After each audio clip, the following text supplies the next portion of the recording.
minta waktunya dari Bapak atau Mas saya harus panggil? Bapak boleh.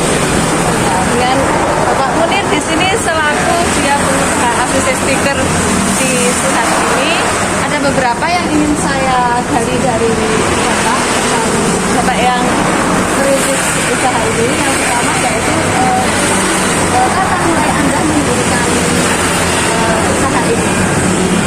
Usaha ini saya dirikan tahun 2012. Hingga sekarang kamu 2008, jadi sudah 12 tahun. sudah 12 tahun ya. Di bidang apa ya Pak? Ini usaha dan jasa. Di bidang jasa. Ya. Apa sih latar belakang Anda atau motivasi Anda untuk memulai bisnis usaha ini? Sebelum saya mulai usaha ini, saya jadi karyawan di satu perusahaan. Untuk lebih mendapatkan dan mensejahterakan keluarga, saya memilih untuk mandiri. Apa keunggulan kompetitif produk atau jasa yang Anda bisa dibandingkan dengan orang lain gitu? Selain orang lain. Kebetulan kita menguasai strategi pasar, dan dua, kita menguasai skill-skill yang dibutuhkan untuk usaha ini, dan juga kita menguasai sistem distribusinya dari sampai hilir. Kita pernah bekerja di sana. Untuk pertanyaan selanjutnya yaitu tentang operasional Pak. Ini kembali sedikit tentang operasional ini. Siapa saja sih target pasar Anda? Pasar kita adalah kaula muda, pertama ya, kaula muda dan yang dewasa, yang menyukai aksesoris kendaraan, aksesoris mobil-mobilnya supaya tampil beda. Selain itu, tantangan operasional yang Anda hadapi apa? Di bisnis ini kita mengalami sedikit penurunan daya beli masyarakat akibat kenaikan pajak pemerintah ya. Dan juga persaingan di kompetisi dunia online.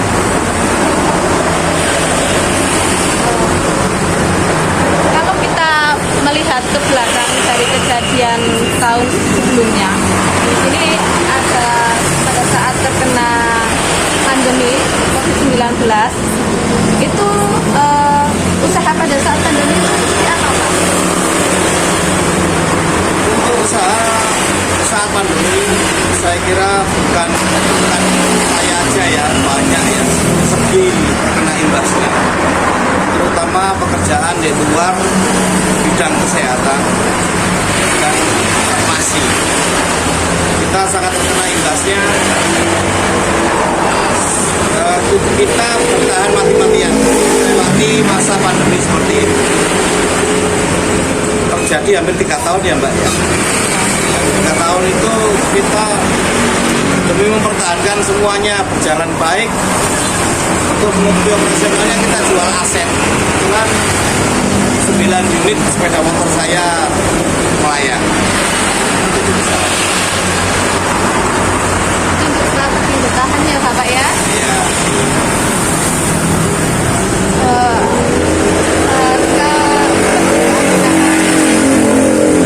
Pendapatan antara waktu keadaan COVID dan sekarang sudah seperti apa? Misalnya kita ngomong dalam mata uang 1 juta gitu ya. Waktu COVID kita mendapatkan 300.000 sampai 400.000 itu susah. Gitu. Waktu sekarang kita bisa naik di angka 800 ya, kembali hampir kembali ke 1 juta lagi. Misalnya kita ngomong 1 juta dulu ya. Jadi sudah bisa mulai sedikit-sedikit mengembalikan situasi awal ya Bapak ya? Hampir kembali di angka 800 mungkin ya, angka 8 lah ya, dari yang sebut angka ya. Selanjutnya Pak, apa rencana ekspansi untuk mengembangkan usaha Anda? Untuk mengembangkan usaha kita punya rencana, salah satu kita memasuki dunia online karena perubahan daya beli masyarakat. Kita ciptakan produk-produk untuk yang bisa dijual online, dan kita nanti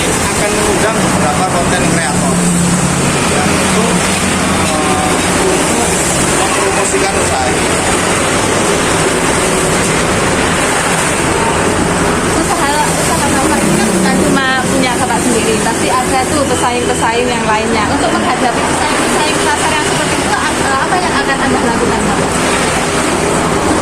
Sementara ini kita unggul di pelayanan, kecepatan, sama hasil kerjanya yang lebih bagus dari yang lain.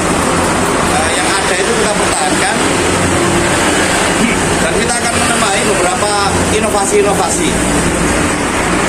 yang akan datang dengan cara melihat perkembangan dunia stiker-stikernya yang kita kerjakan.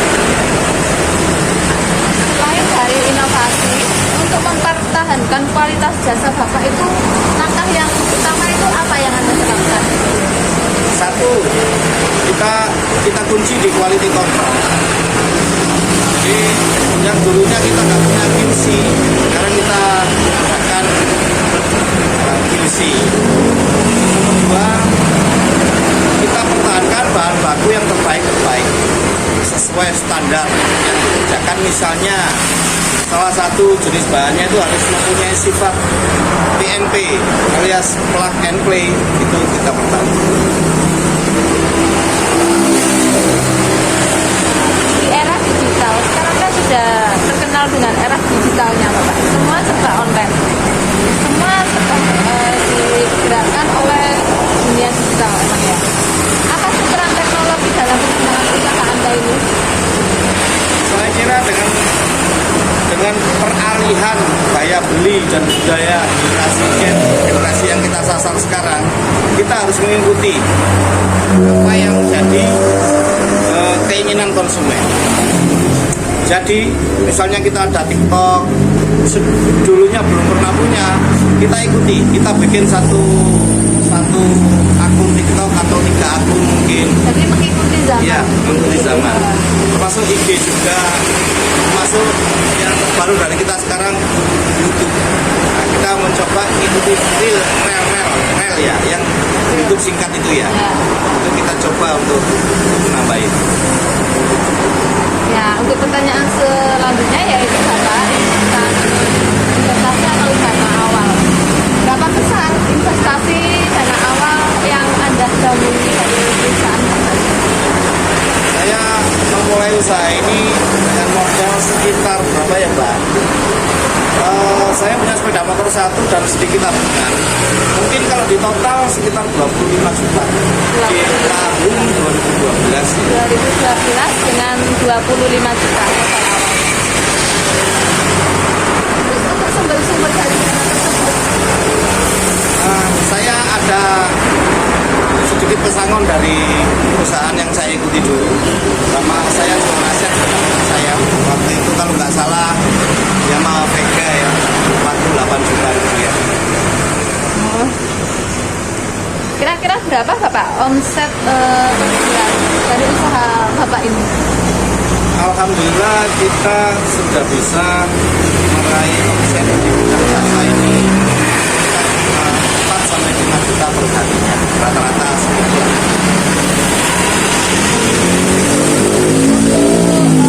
Karyawannya ada berapa jumlah karyawannya Bapak? Karyawan saya kalau lagi masuk semua full tim ya ada 8 orang. 8 orang keseluruhan karyawan di ACC. Bagaimana Anda mengembangkan kemampuan karyawan Anda ini? Kita training, pelatihan, training lewat digital juga bisa. Kita kadang-kadang lihat YouTube juga untuk tutorial yang lebih baik. Terus sama kita adakan studi banding. Jadi kita berkunjung ke luar kota yang terkenal dengan pemasangan yang bagus. Misalnya kita ke Jogja, kita main ke Semarang, kita main ke Jember, Surabaya, dan seterusnya. Kita agendakan itu untuk di 3 bulan sekali. Nah, di sini kan banyak ini Pak, atau pada saat zaman sekarang kan zaman anak muda yang keluar masuk itu untuk kerja. Nah, dari perusahaan Bapak sendiri untuk mempertahankan supaya karyawan itu tetap di sini itu seperti apa Bapak? Saya kira kalau untuk masalah itu masalah nilai rasa ya. Jawabannya agak sedikit sulit.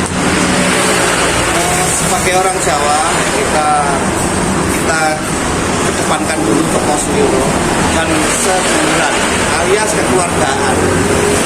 Jadi kekeluargaan untuk mempunyai rasa saling memiliki kita pertahankan. Terus salah juga kita harus nambah lewat bonus-bonus, ya lewat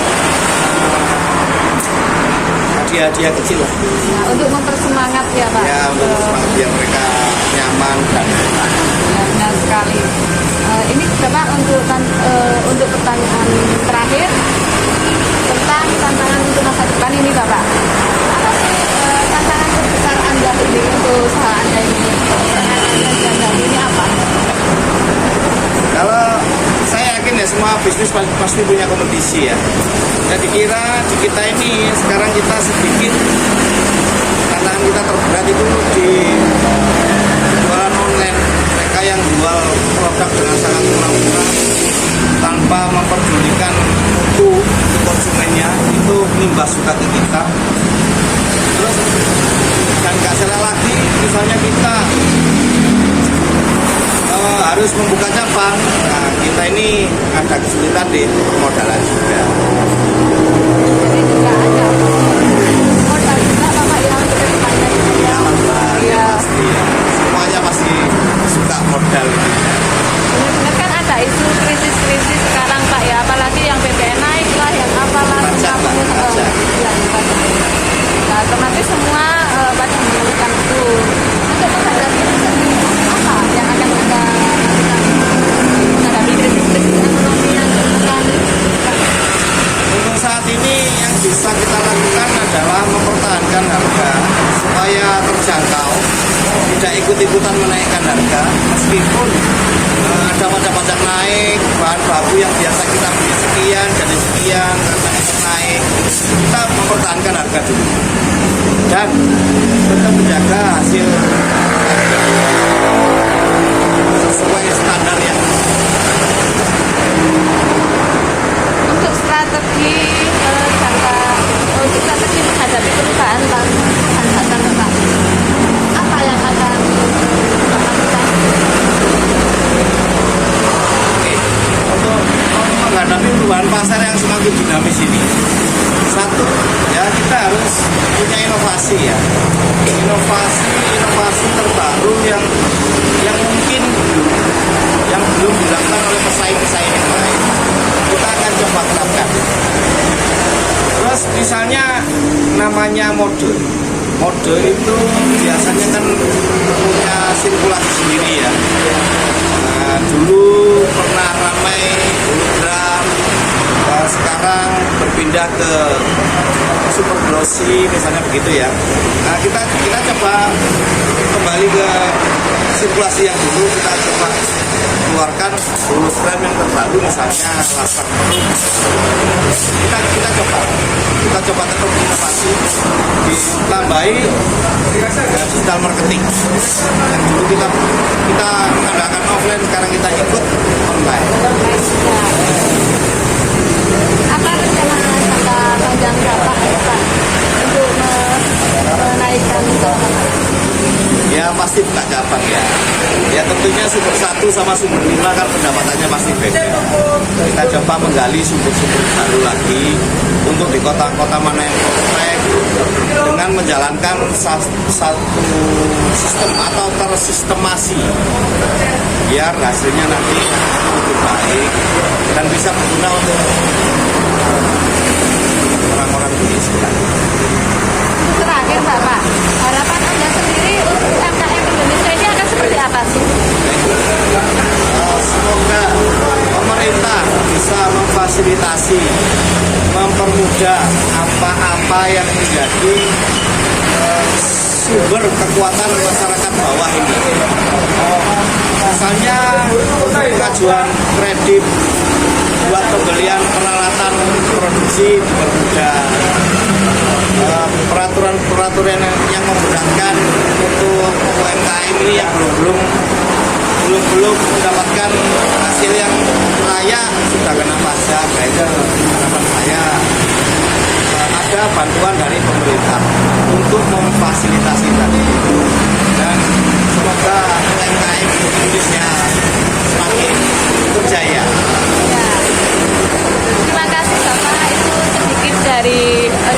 pertanyaan dari saya. Semoga banyak terbantu dengan dan termotivasi tentang apa yang Bapak lakukan. Semoga bermanfaat bagi semuanya. Sekali lagi terima kasih. Sama-sama Mbak. Ya.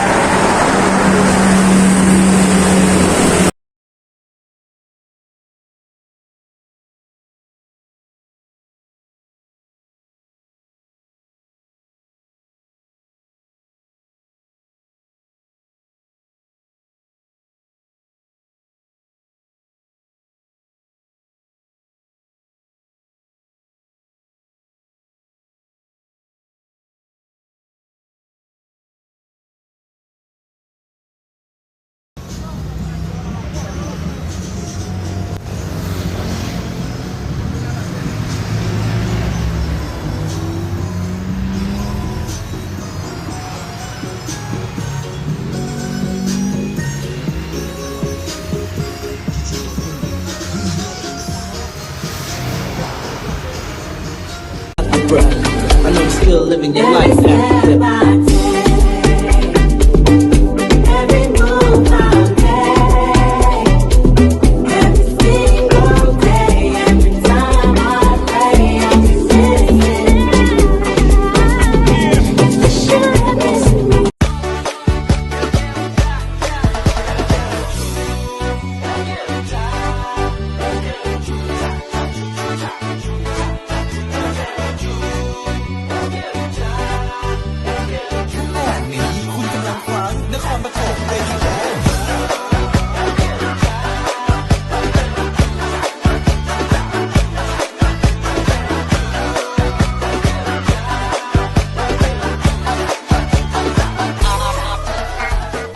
Wait a second, let me catch my breath.